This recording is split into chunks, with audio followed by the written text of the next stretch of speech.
Democratic lawmakers have taken control of the lower chamber of the U.S. legislature. They elected Democratic lawmaker Nancy Pelosi as the Speaker. It is Pelosi's second stint as Speaker. She is the only woman ever to occupy the post. Now, on day one itself, the Democratic lawmakers passed a bill to end the 13-day partial government shutdown, but it did not make a mention of the $5 billion which U.S. President Donald Trump seeks for the border wall.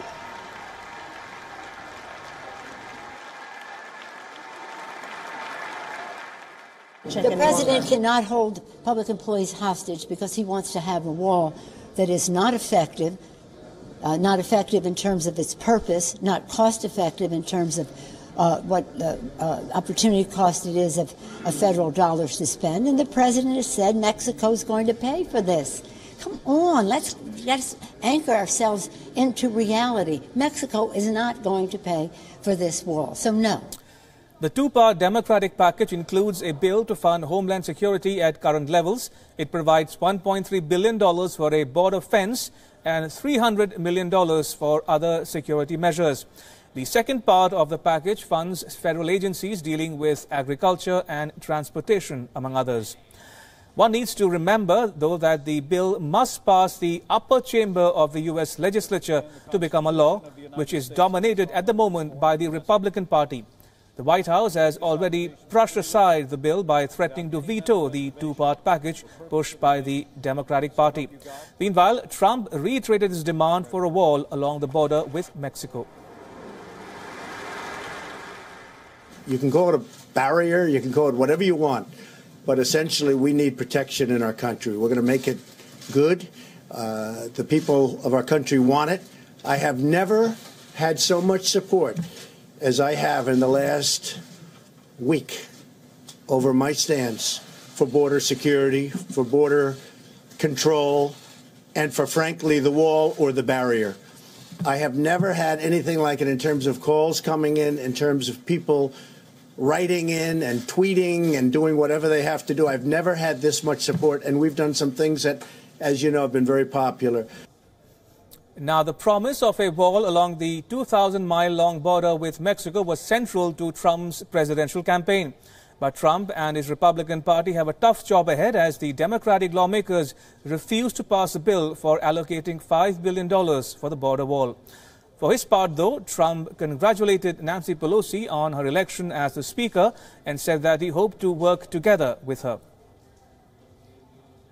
I just want to start off by congratulating Nancy Pelosi on being elected Speaker of the House. It's a very, very great achievement. And hopefully we're going to work together and we're going to get lots of things done like infrastructure and so much more. I know they want to do that very badly, so do I. So hopefully we're going to have a lot of things that we can get done together. And I think it's actually going to work out. I think it'll be a little bit different than a lot of people are thinking.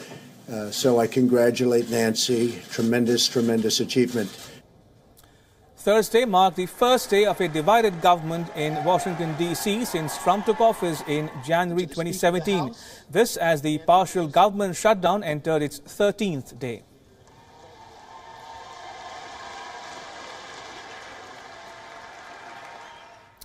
Now, the U.S. legislature has made history in more ways than one. A record number of women have been sworn in to both chambers of the U.S. legislature.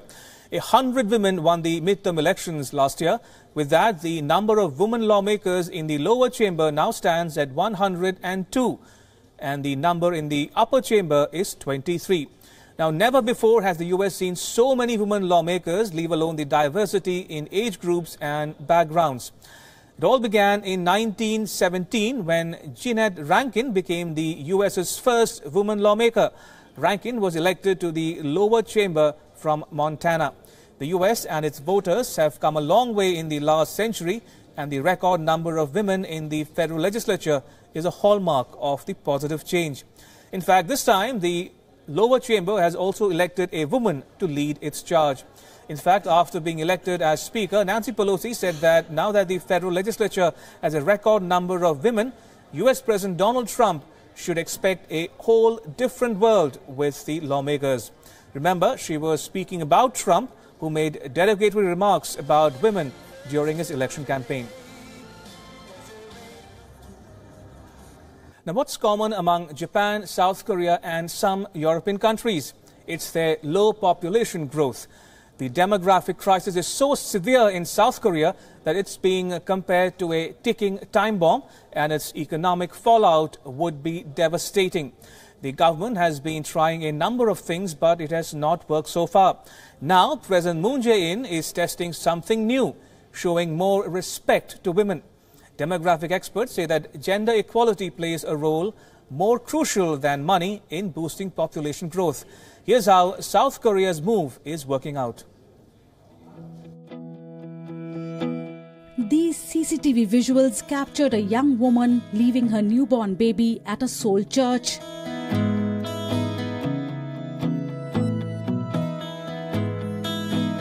The pastor, who runs a baby box where mothers can leave unwanted infants, says one of the reasons South Korea has the lowest birth rates in the world is that the current conservative and patriarchal social system cannot protect mothers. It's worse for mothers who give birth outside marriage. Unmarried mothers-to-be and teenage mothers-to-be are not even considered as pregnant women. Rather, they are alienated and treated with contempt. When teenagers are pregnant, they get expelled from school and are ostracized from their peers. It is also difficult for those women to find jobs. In just over a decade, South Korea has spent about $135 billion, the equivalent of a small European economy, in trying to fix its demographic crisis. Yet, birth rates have dropped to the lowest in the world. This year, President Moon Jae-in, who describes himself as a feminist president, is testing a new method, showing women more respect. It's a big step in a country where recruiters say married young women are less likely to get job opportunities due to discrimination. I think it's remarkable that the government stated gender equality as a measure to tackle the low birth rate issue in its new roadmap. It might not bring results in a short period of time, but in the long term, raising awareness of gender equality will have positive effects. Last year, South Korea announced plans to remove some of the disincentives for employing women, allowing both parents to take parental leave at the same time and extending paid paternal leave. Having 3 children is a lot tougher than having just 1 or 2 because it requires 3 times as much effort. So in such a situation, my husband taking parental leave and taking care of the baby together with me does help a lot. But the government's path-breaking moves will take a long time to filter through. In our culture, men's role focuses more on earning money as a patriarch rather than taking care of the children. That's also what I used to think before I had our 3rd child. Sometimes when I talk with my colleagues on the phone, they treat me as some kind of an alien for taking parental leave. The measures go beyond the workplace. Mothers can choose to give the baby their own last name, and a tick box on birth certificates showing whether a baby was born outside marriage will be removed. Fertility treatments will be offered, and social campaigns will encourage men to participate more in childcare and household chores. Many young working women are still skeptical though.